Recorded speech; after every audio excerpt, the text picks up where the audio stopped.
পৌরাণিক কাহিনীতে সাইরেন উইচের নাম তো আপনারা শুনেই থাকবেন, যারা সমুদ্রে পাড়ি দেওয়া নাবিকদের নিজের রূপের জালে ফাঁসিয়ে তাদেরকে হত্যা করত। তাদের মধ্যে দয়া মায়া বলতে কিছুই ছিল না। কিন্তু কখনো যদি সেই সাইরেন উইচই কোনো সাধারণ মানুষের প্রেমে পড়ে যায় তো কি হবে? এক কথায় বাঘই যদি নিজের খাদ্য হরিণের সঙ্গে বন্ধুত্ব করে নেয় তো কিভাবে চলবে? আর আজকে আমাদের মুভির কাহিনী অনেকটা এর উপরই বেস করে, যেখানে একটি সাইরেন উইচের মন একটি সাধারণ মানুষের উপর চলে আসে, আর তারপর যা ঘটে তা আপনাদের কল্পনার বাইরে। তো চলুন আর বেশি দেরি না করে ভিডিওটিকে শুরু করা যাক। তবে বন্ধুরা, ভিডিওটিকে শুরু করার আগে আপনাদের কাছে একটি ছোট্ট অনুরোধ, আমার চ্যানেলটিকে লাইক শেয়ার আর সাবস্ক্রাইব করে দিন।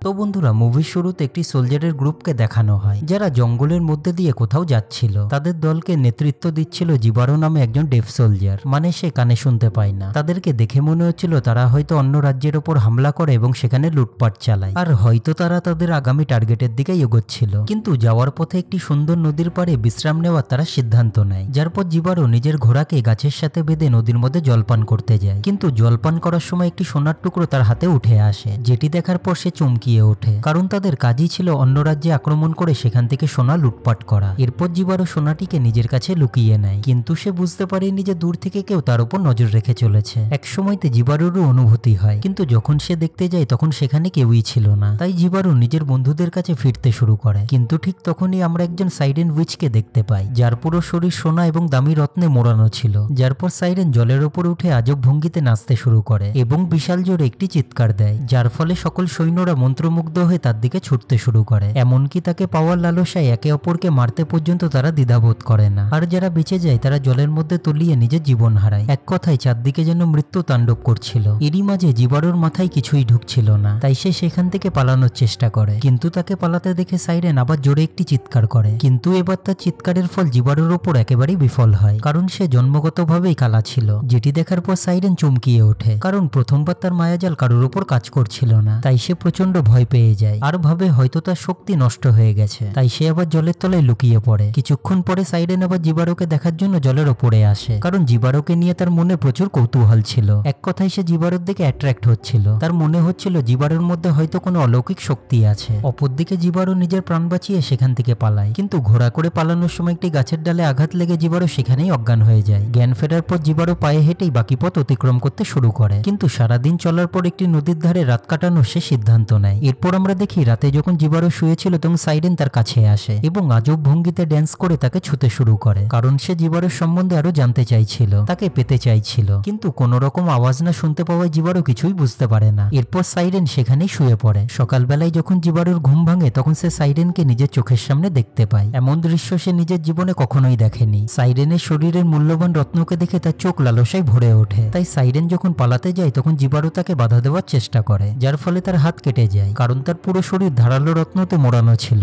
যেটি দেখার পর জিবারো বুঝে যায় এই সম্পর্কের পরিণাম খুবই খারাপ হবে। এরপর আমরা দেখি জিবারো সাইরেনকে ফলো করতে শুরু করে এবং একটি বড় নদীর তীরে এসে পৌঁছয়, যেখানে সাইরেন জলের মাঝখানে জিবারোকে দেখে ড্যান্স করতে শুরু করে। যেটি দেখার পর জিবারো নিজের তরোয়াল রেখে সাইরেনের দিকে এগিয়ে যায় এবং সাইরেন তাকে জড়িয়ে ধরে ড্যান্স করতে শুরু করে। সাইরেনের চোখে জিবারোকে পাওয়ার একটি লালসা ছিল, তাই সে জিবারোকে কিস করতে শুরু করে, যার ফলে জিবারো ঠোঁট কেটে যায়। এরপর আমরা দেখি জিবারো সাইরেনের সাথে ইন্টিমেট হতে শুরু করে এবং শকিংলি সাইরেনের মাথায় জোরে একটি আঘাত করে, যার ফলে সে অজ্ঞান হয়ে যায়। এরপর জিবারো তার শরীর থেকে সমস্ত সোনা এবং রত্নকে আলাদা করতে শুরু করে, যার ফলে সাইরেন প্রচন্ড যন্ত্রণা অনুভব করে। কিন্তু এই যন্ত্রণাটি তার নিষ্পাপ মন ভেঙে যাওয়ার কাছে কিছুই ছিল না। সমস্ত সোনা এবং রত্ন বের করে নেওয়ার পর জিবারো সাইরেনকে জলের ভেতর ফেলে দেয় এবং সমস্ত সোনা এবং রত্ন চাদরে মুড়িয়ে সেখান থেকে বেরিয়ে পড়ে। কিন্তু জিবারো জঙ্গলের মধ্যে বেশি দূর এগোতে বিফল হয়, কারণ চাদরের ওজন প্রচন্ড বেশি ছিল, যা তুলে নিয়ে যাওয়া তার পক্ষে সম্ভব ছিল না। অপরদিকে সাইরেন জলের সঙ্গে প্রবাহিত হয়ে নদীতে এসে পড়ে এবং তার রক্ত নদীর জলের সাথে মিশতে শুরু করে। অপরদিকে জিবারোর শরীর প্রচন্ড ক্লান্ত হয়ে পড়ে, তাই সে নদীর জলকে পান করতে শুরু করে। কিন্তু শকিংলি সাইরেনের রক্তমাখা জল পান করার পর তার কানের শক্তি ফিরে আসে এবং প্রথমবার প্রকৃতির আওয়াজ শুনে জিবারো পাগল হয়ে ওঠে এবং চারপাশে ছুটতে শুরু করে। তার কাছে এই অনুভূতি একেবারেই প্রথম ছিল, কারণ ছোটবেলার থেকেই সে কিছু শুনতে পায় না। কিন্তু কিছুক্ষণের মধ্যে জিবারো নিজেকে শান্ত করে। অপরদিকে আমরা দেখি সাইরেন তখনও জীবিত জীবিত ছিল